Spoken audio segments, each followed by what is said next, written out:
Hello guys, and welcome back to Love Advice TV. This is a channel that we created specifically for you guys. This is a community that we've created so that you feel like you have somewhere to go to when you need help, when you need advice, if you need recommendations, if you need strategies to move forward. That is what we do. We are here to help you. My name is Danny, and I'm one of the head coaches here at Love Advice TV, along with all the other amazing coaches that we have here. We have Coach Abby, Coach Natalie, Coach Adrian, Coach Priyanka. We are here to help you, to guide you, to give you the information that you need. Today, I wanted to talk about a subject that comes up quite frequently, right? It's one of those subjects that's a little bit tricky to navigate and to talk about, right? Because everybody's circumstance and situation is a little bit different.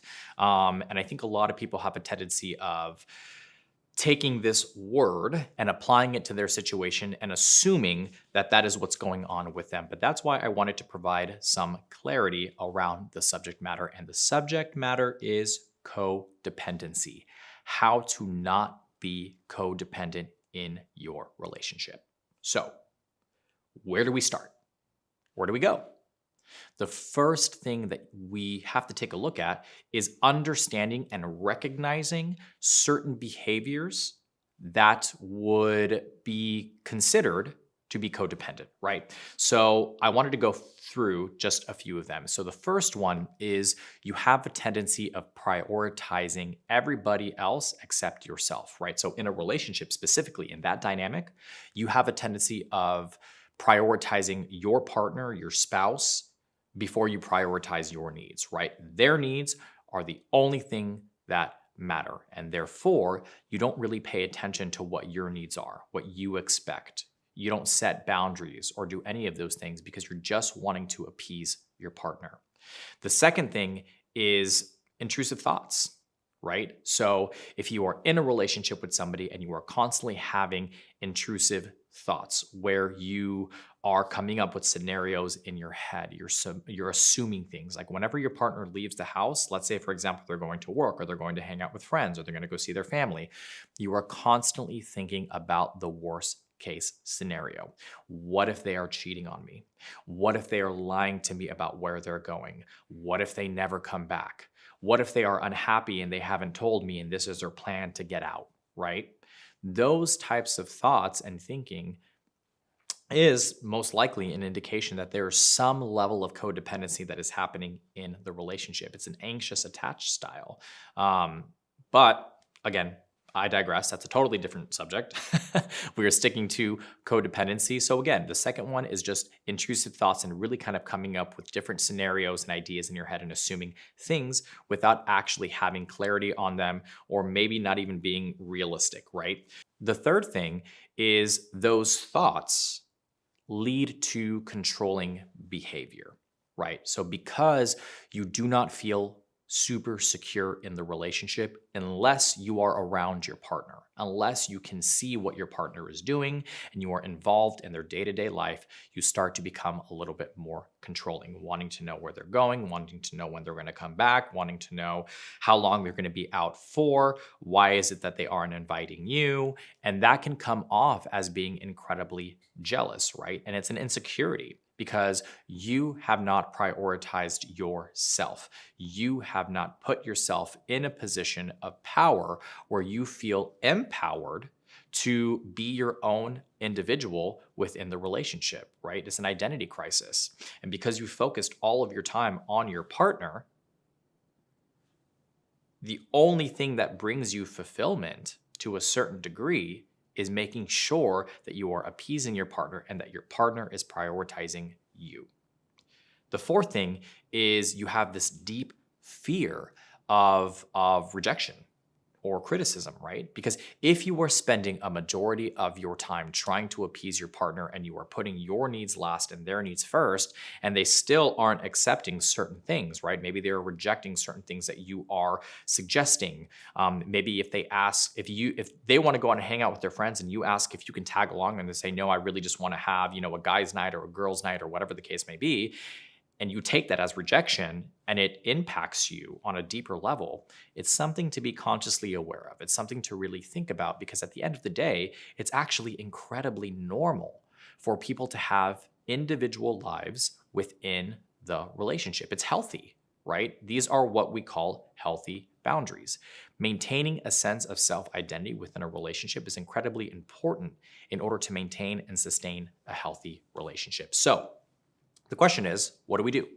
What do you do about it? How do you stop being codependent, or at least start working towards not being codependent? The first thing that I always recommend for people is therapy.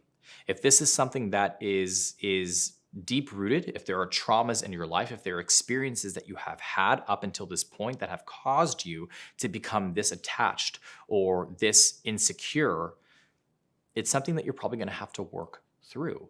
And cognitive behavioral therapy, any kind of therapy, right, with a licensed psychologist is something that I always advise, because it's always good to have a team of support, or a support team, right, to help you through the situation. So again, relationship coaching, me, or any of the other coaches that we have on the team, helping you through the dynamics of the relationship as well, is something that is incredibly helpful.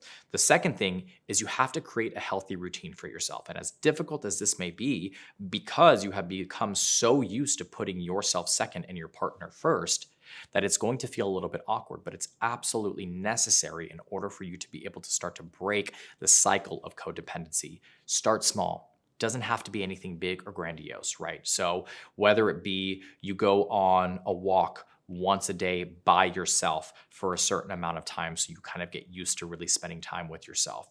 Maybe you take up a new hobby, right? So maybe that's you go to Pilates class or yoga or rock climbing or whatever it is that you want to do, but make sure that it's a solo activity. Spending more time with friends and family so that you feel like you have a community around you that is not just your partner. There are so many different things that you can start to do, but the important part is that you actually start to implement these things so that over time, you don't feel as anxious or attached to your partner.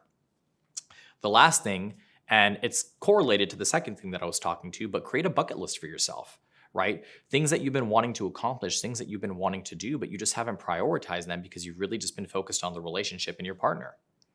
Create a small one, right? Maybe a list of 5 to 10 things, and make a plan to knock maybe one out every month, or maybe 2 every month, whatever you are most comfortable with. But make sure that those activities are solo activities, individual activities that does not involve your partner, so you can learn to start to detach. So again, the 2 major things that we are looking at here is, number 1, recognizing the patterns of codependency, and number 2, taking action to start to try to break that cycle of codependency. If you don't know how to do that, and you feel like this video has provided some information, but not enough for you to be able to really start to action those things, book a one-on-one coaching session. I would be more than happy to help you through that process. And I'm telling you, I've worked with many, many, many clients before in this similar situation that we have been able to work through the codependency together and get them to a healthy place mentally and emotionally, where they feel like they've regained their sense of self-confidence and their self-identity. And it's resulted in a much healthier and happier relationship. So I highly recommend booking a one-on-one coaching session. We also have an incredible codependency program that is on the website. If you've never been to the website before, it is www.withmyexagain.com. And there is a section there called programs where you can click and find the program that you are looking for, which is the codependency program. I will also put a link in the description box below for the one-on-one coaching session and for the codependency program, just to make it a little bit easier for you. If you like this video, if you related to this video, please make sure you hit the like and subscribe button. If you have your own story, if you've been through this before, if you know somebody who's been through this before, drop a comment down below. I love to interact with people. I love to read the comments. I love to see what you have to say. I actually use a lot of that information to create videos on this channel. So your words matter. Your experience matters. This is a community. And we are all here to support one another. We are all here to help each other, right, through whatever it is you are going through. Again, if you don't know who I am, my name is Danny, and I'm one of the head coaches here.